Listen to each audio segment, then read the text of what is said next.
The morning air was sharp enough to sting, carrying with it the scent of pine and wood smoke from the town's chimneys. Jack Dalton stood on the platform of Silver Creek Station, his breath forming small clouds in the frigid December air. The old pocket watch in his hand showed 7:47 a.m. The train was late, as it often was during winter when the mountain passes proved treacherous. But Jack didn't mind waiting. He had been waiting for this moment for 6 months. Around him, the small Montana town was beginning to wake. Silver Creek wasn't much more than a main street lined with wooden storefronts, a church with a white steeple, and clusters of ranches spreading out into the valley. But it was home, and Jack loved every inch of it. What he didn't love was how empty his life had become. At 34, he had built a successful ranch, earned the respect of his neighbors, and created a comfortable life. But he went home each night to a silent house, ate dinner alone, and woke each morning to the same solitude. His sister Emma had noticed. She always noticed things like that. 3 months ago, over Sunday dinner, she had suggested he try one of those correspondence services where men and women exchanged letters with the possibility of marriage. Jack had laughed it off initially. The idea seemed desperate, old-fashioned even for Silver Creek standards. But Emma had persisted, and eventually, late one night after a particularly lonely evening, Jack had written a letter. He had been honest, perhaps more honest than he should have been. He wrote about the ranch, about the mountains he could see from his porch, about the long winters and the work that never seemed to end. He wrote about his parents, both gone now, and how he missed the sound of his mother's laugh filling the house. He wrote about wanting children someday, about wanting someone to share the sunrise with, someone who wouldn't mind the isolation and the hard life that came with ranching in the mountains. 3 weeks later, a letter had arrived from Miss Catherine Wells of Boston, Massachusetts. Her handwriting was elegant, her words carefully chosen. She was 26, she wrote, and worked as a seamstress in her aunt's shop. She had grown tired of city life, of the crowds and the noise, and the feeling that she was just one more face in an endless sea of people. She wanted space to breathe, wanted to see stars at night without the city lights drowning them out. She wanted a simple life, a purposeful life. They had exchanged letters throughout the summer and fall. Jack learned that Catherine loved to read, that she could sew anything from memory, that she missed her parents who had died when she was young. She learned that Jack could play the harmonica, that he had a dog named Bear who was afraid of chickens, that he believed in keeping his word above all else. With each letter, Jack felt something growing in his chest, something he hadn't felt in years. Hope. 2 weeks ago, Catherine's letter had contained a train ticket stub and a date. She was coming. She wanted to meet him, to see if the connection they had built through words could translate into something real. Jack had read that letter 100 times, memorizing every word, terrified and excited in equal measure. Now, as he stood on the platform, those fears came rushing back. What if she took one look at him and was disappointed? What if the reality of Silver Creek was too harsh after Boston's comforts? What if he had built this up in his mind into something it could never be? The distant whistle of the train cut through his spiraling thoughts. Jack straightened his jacket, the brown sheepskin coat his father had worn, and adjusted his hat. Down the track, black smoke rose against the white mountains, and then the train appeared, a magnificent beast of steel and steam, pulling into the tiny station with a screech of brakes. Jack's heart hammered in his chest. A handful of passengers disembarked, ranchers returning from business in Helena, a family visiting relatives for Christmas. And then he saw her. Catherine Wells stepped down from the train car carefully, her gloved hand gripping the rail. She wore a deep blue coat that made her look like a piece of sky had fallen to earth, and her blonde hair was woven into 2 long braids that hung over her shoulders. She carried a small carpet bag in one hand and looked around the platform with wide eyes that held both nervousness and wonder. For a moment, Jack couldn't move. She was more beautiful than he had imagined, but it wasn't just her appearance that stopped him. It was the way she looked at the mountains, the expression of awe on her face as she took in the snow-covered peaks. It was the small smile that touched her lips despite her obvious anxiety. "Miss Wells." His voice came out rougher than he intended. She turned, and their eyes met. Her smile widened, reaching her eyes. "Mr. Dalton." "Jack." She said his name like she was testing how it felt, and something in his chest loosened. "Welcome to Silver Creek." He stepped forward, suddenly unsure whether to shake her hand or help with her bag. She solved the dilemma by extending her hand, and when he took it, even through their gloves, he felt a jolt of connection. "It's beautiful," she said, still looking around. "The photographs you sent didn't do it justice. Wait until you see it in proper daylight." Jack took her bag, lighter than he expected.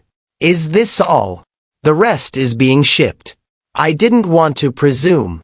She trailed off, a blush coloring her cheeks. "You're staying at the boarding house," Jack said quickly. "Mrs. Henderson runs it. She's expecting you. I thought you'd want a few days to get settled, to see the town, to make sure." He couldn't finish the sentence. "To make sure this isn't a mistake?" Catherine's blue eyes met his directly. "I've come a long way, Jack. I'm not the kind of woman who makes decisions lightly. But you're right. We should take time to be certain." They walked through town slowly, Jack pointing out the general store, the church, the doctor's office. Catherine asked questions about everything, genuinely interested in the rhythms and routines of the small community. When they passed the schoolhouse, her eyes lit up. "How many children attend?" she asked. "About 20, give or take. Teachers getting on in years, though. Been talking about retiring." Jack glanced at her. "You mentioned in your letters you liked children." "Ido. Very much." She paused at the fence, watching as a few early arrivals played in the snow before school started. "In Boston, I volunteered at an orphanage. Taught the girls to sew. It was the best part of my week."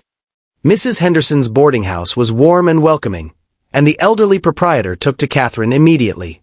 Jack left them to get settled, promising to return that evening to take Catherine to dinner at the town's only restaurant. The day passed in a blur. Jack went through the motions of ranch work, but his mind was elsewhere.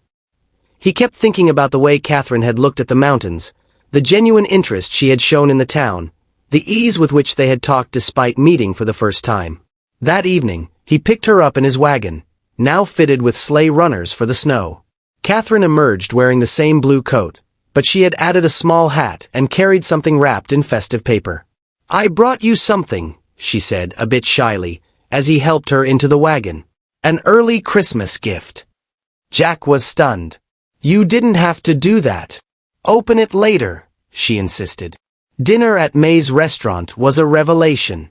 The entire town seemed to know that Jack's correspondence lady had arrived, and they came by the table in a steady stream to introduce themselves. Catherine handled it with grace, remembering names, asking questions, fitting into the community as if she had always been part of it. Old Tom Bradshaw, who ran the livery, told her about the Christmas Eve celebration the town held every year. Young Sarah Miller asked about Boston fashion. Reverend Walsh invited her to Sunday service. Through it all, Jack watched her, seeing not just a beautiful woman but someone who could truly belong here. After dinner, they walked slowly back to the boarding house, the snow crunching under their feet. The sky was clear, and stars blazed overhead in a display that Boston's lights could never allow. "Oh," Catherine breathed, stopping in the middle of the street to look up. "Oh, Jack. I've never seen anything like it." "This is what I wanted you to see," he said softly. "This is what I tried to describe in my letters but couldn't quite manage." She turned to him, and in the starlight, her eyes were luminous. "You did manage. That's why I came. Not just for the stars, but because of how you described them. You made me feel like I was already here, already home."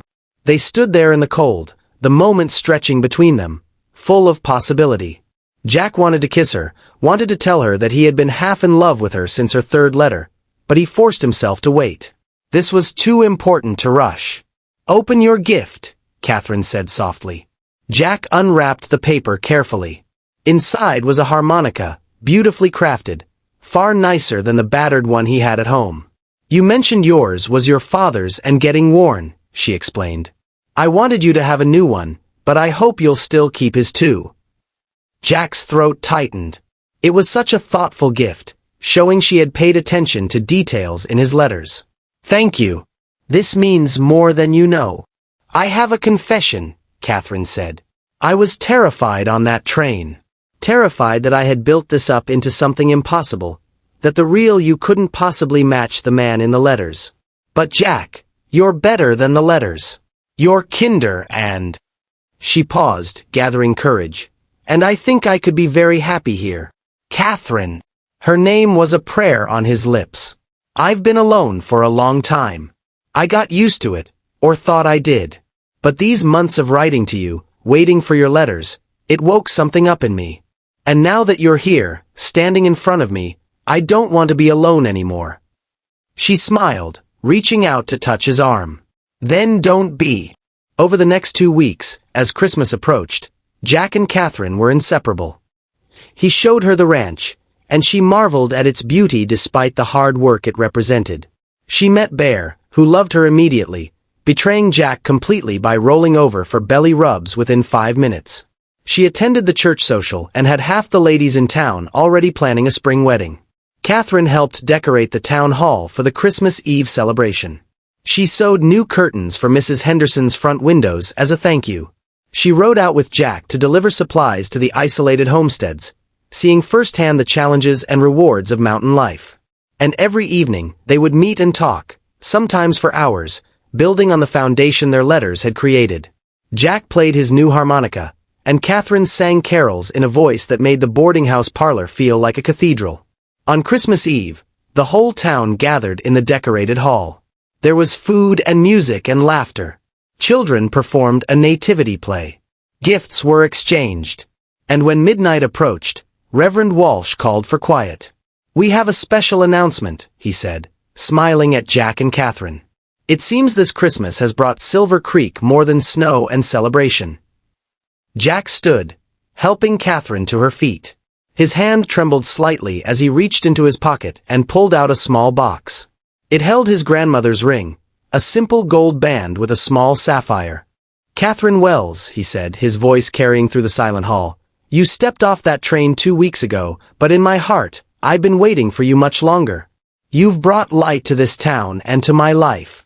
You've made me remember what it means to have hope for the future. Will you marry me? Will you make Silver Creek your home and make me the happiest man in Montana?" Catherine's eyes filled with tears, but she was smiling. "Yes. Yes. Jack Dalton. I came west looking for a new life, and I found so much more. I found home. I found purpose. And I found you."